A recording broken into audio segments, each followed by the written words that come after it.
Yeah. What so you mentioned that Big West introduced you to Diff Griffin. Now, for those of the outside, we heard about the notorious side of Dick Griffey, from that point of view. But it's very interesting how you clear things up, saying because we all know about Gene Griffin, about how Right. he terrorized things on the East Coast. But what you did is just to play with an explanation and look, if they didn't get their own muscle, they'll get muscled out. If you And didn't so have muscle, you would get muscled out. It's just what it was. And I didn't even understand that until we got in it and you start seeing the nature of the business. Like, I mean, man, it's a lot of guys who get pressed in this business. It's very dangerous to become successful publicly, versus a businessman that starts a business. And, if you're an artist and you're known, everybody knows, like, there's a possibility that you have money and you have access to money. And, the limelight. Everybody wants to, like, hit you along.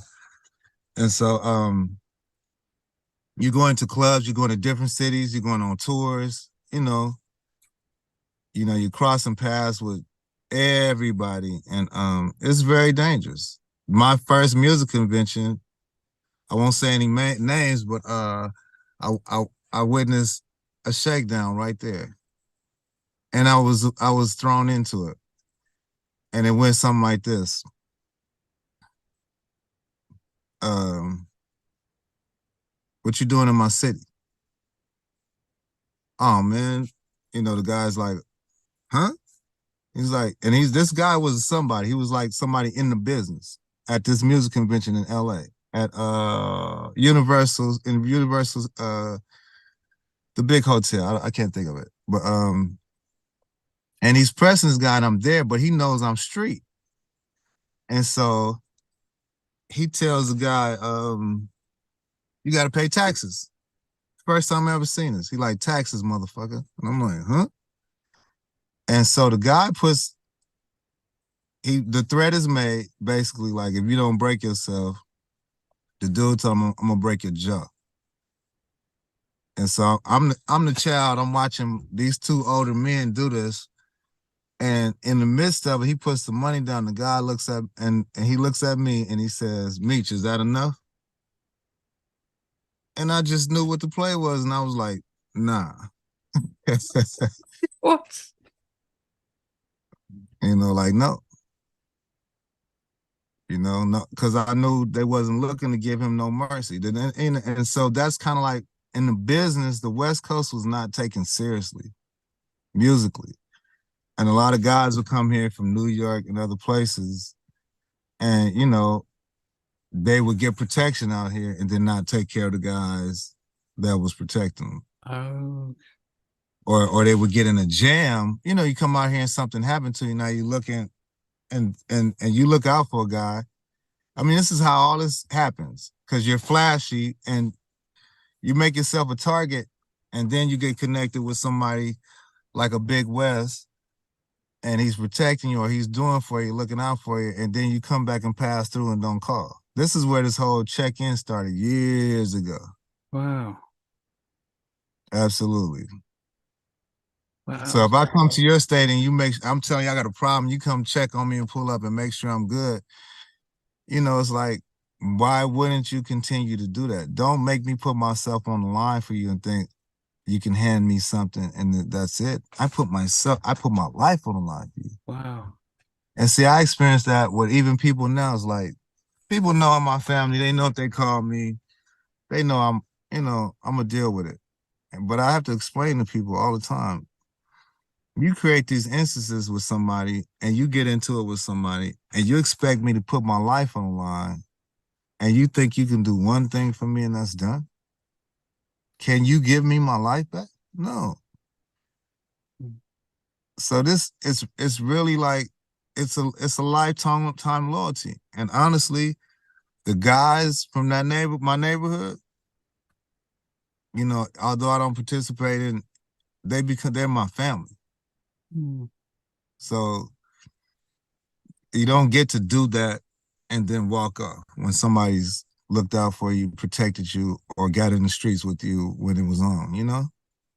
So knowing things like that, so the reputation we have Dave Griffey, was it more of a fact that he had to give this a persona to keep him so You have people to can be think, yeah, tough.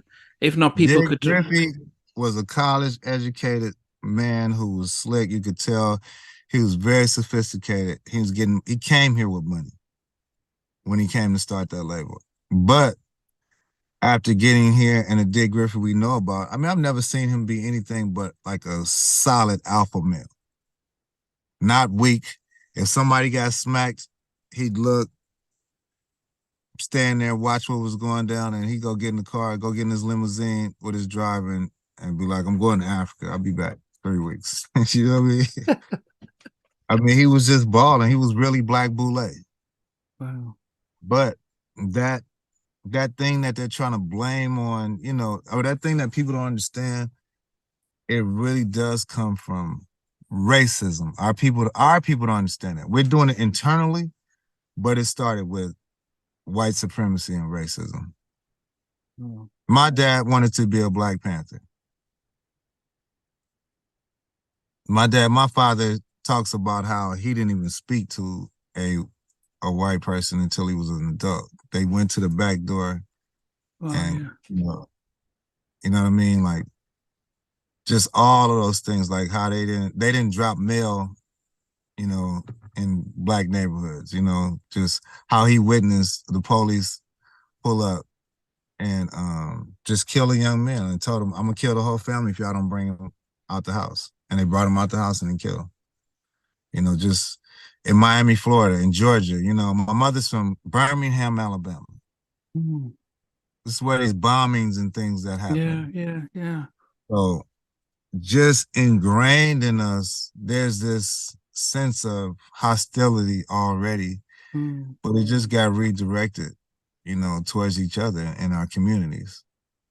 Wow. When we really were just supposed to be protecting ourselves against, you know, racism and white supremacy. That's really where the tension comes from. Wow.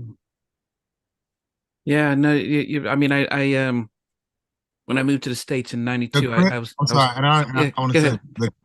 the Crips is just the bastard of the Black Panthers.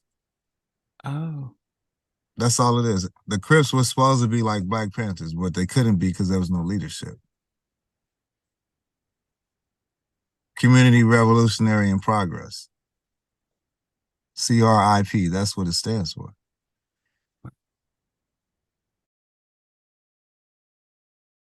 Hey guys, thanks for watching. Thanks for being a part of Halftime Chat. Please remember to subscribe, share, and comment. But most importantly, why don't you become a member of Halftime Chat? We've got amazing videos, amazing perks, and being able to support the channel. But anyway, thanks for watching. Take care. I never participated in that kind. And somewhere in between us for even loving us, on which I didn't miss you with. What was it like growing up? She's still making an impact on 4 houses down. I have a couple pieces. trying to get this one and that one. That works for you, but just for me, No. Okay, you're okay. They don't understand what Jonas boys are winning all spirits. Play it.